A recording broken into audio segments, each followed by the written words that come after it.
Here is the part where I share with you a little bit about what the before and after photo was in terms of my diet prep between what I do for everyday living as a holistic nutritionist versus what I do when I'm in, or when I was in fitness model prep mode back in May and June of 2014.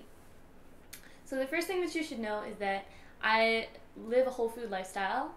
Every single day I probably eat 7 to 10 servings of whole food, fresh, oftentimes raw and a mixture of steamed vegetables.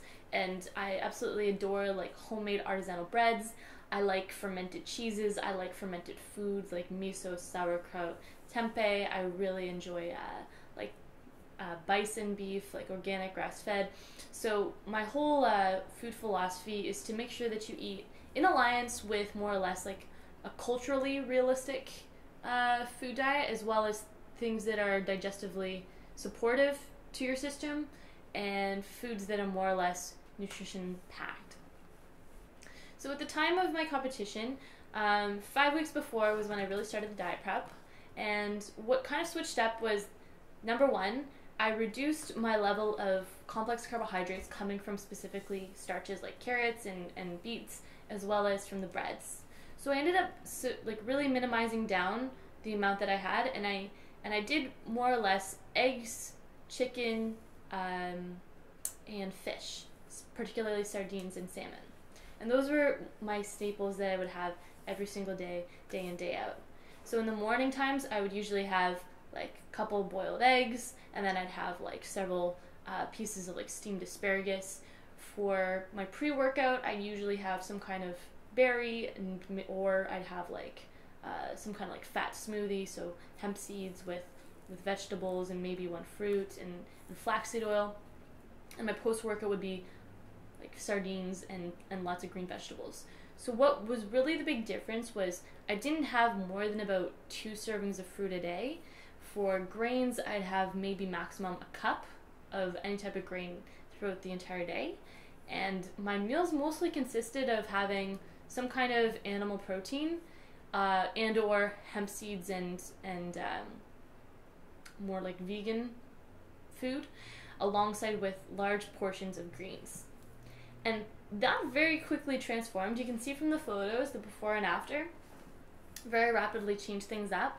My water intake was super sky high. It had to be because I was exercising 5 days a week with 3 days a week on top of that for cardio, about 20 to 30 minutes a day. And as some of you might know, like I'd already been working out regularly for about 4 to 5 days a week for the past 3 years. And I was building up my strength, and I was getting a lot more muscle mass than I used to have. But through the process of changing up the diet and the fitness, that combination alone really helped to push my body to the state where it ended up being. And I wanted to share that with you because some of you had been asking me, what did I do? What happened? What takes place? And I wanted to let you know that that was more or less the baseline of what took place. What I feel is that that's not necessarily sustainable. Some of the problems that ended up coming up was I went into ketosis once or twice.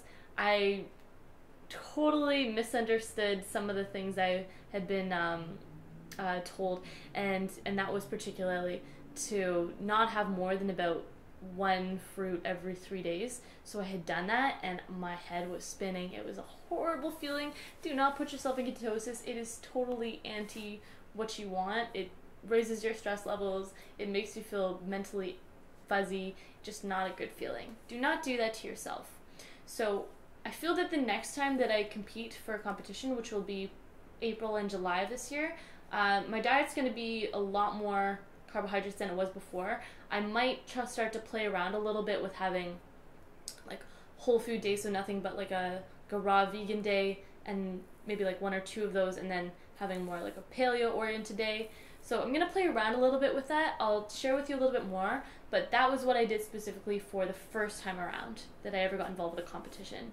Thank you for listening. This is Jillian Wisborg. Take care.